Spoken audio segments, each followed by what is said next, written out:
leading up to the game, you tell the guys, hey, I think we're as good as this team is. Maybe the people around the country might not feel that way, but watching the tape and watching our team play, I think for 2.5 periods, there's no doubt that we were the better team in the game on Friday. But we got to find a way to close the game out too. So, I'm happy with the weekend. You go in there and you're hoping to get 2, but you need to get 1, and we did that part, and now we got to focus on moving forward.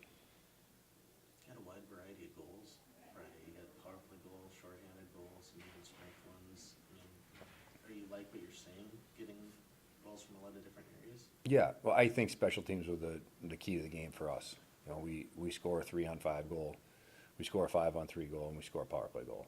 So and our penalty kill was good. We did a really good job, killing off pretty much 2 minutes of a 5-on-3, and then they got another one. So yeah, like even yesterday in practice, and we're going through team meetings right now, and I wanted to give it 6 games to get through. So one, I can evaluate where the players are, but I wanted them to be evaluate where we are too.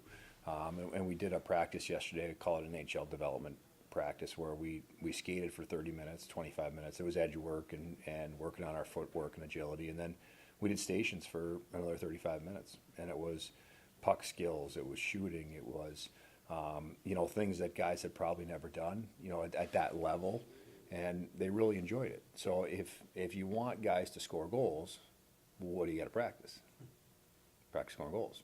Practice your offensive ability. So it's all part of what you got to do. You got to play defense and you got to play offense. And I think for us, you got to continue to work on our offensive sticks. And I'm happy for us and for Ate that we could get to 5. He won the game for us on Saturday in Ferris, and we won the game as a group on Friday, getting 5.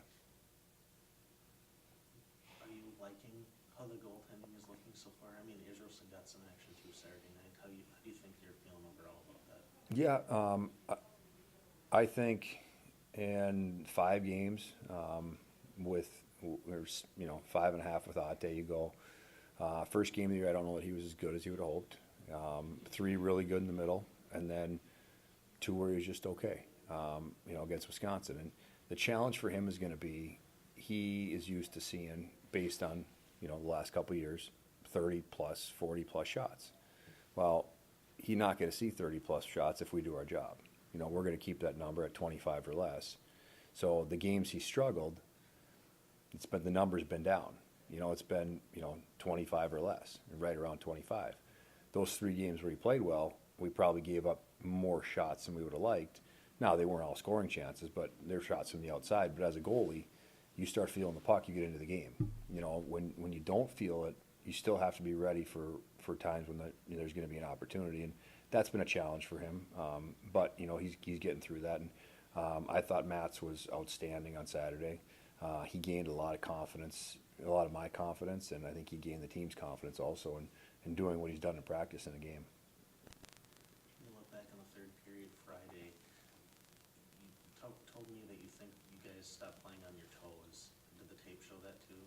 Yeah. Did the style change too? Yeah. And they're going to push, right? Like if we were down, hopefully we're going to be able to have a push. And, the one thing that you have to do, and as a coach, you got to be, at least for me, I think you get into just like we talked about on Friday in football, you get into prevent defense, and you prevent yourself from winning. We want to try, go get, if you got 4, let's go get 5 and 6. Now there's no change in your mindset on how you're playing the first, 2.5 periods, but, just internally, I think, guys think, okay, well, let's just be smart with the puck. Let's get it over. Let's get it in.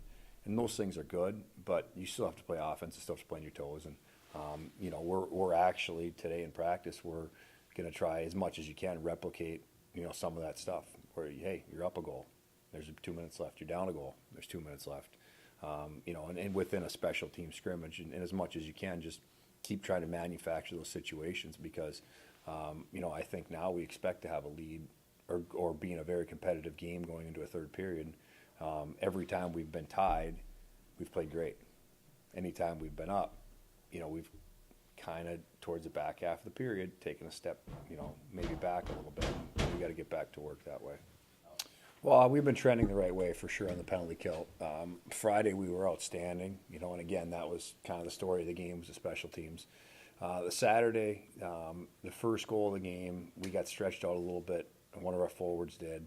And then it was a positioning thing, and it ended up being their guy got a stick on it for the first goal. But the second goal was just tough luck. Shot from the blue line, was a wrist shot. They didn't have anybody in front of the net. But for us, it's a learning moment as a defenseman when they shoot, when they're shooting shots, wrist shots for sure. You got to get in front of it, and you got to make sure it just doesn't even get to the net. On its way in, it hit one of our defensemen's skate and went right to the side of the net, and they scored. But that's when pucks seem to be going in. They go in at all kind of different ways. But when you start to get that thing short up, guys have a wide open look and their stick breaks or they hit the pipe so we just got to keep working on it. We're getting better. It might not show in the result, but as coaches, we have confidence in our penalty kill now, and I think our team does on the bench. So we're getting there. Is it an area of concern for us? For sure it is.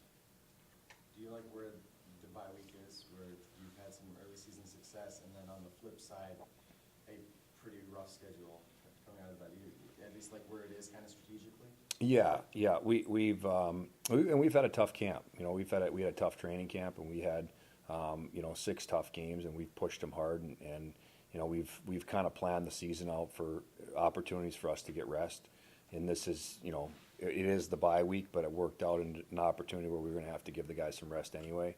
So the fact that it's a bye week is really important, and I think Minnesota State is as good as anybody in the country, and that's not coach speak. You know what? They are really deep, every position.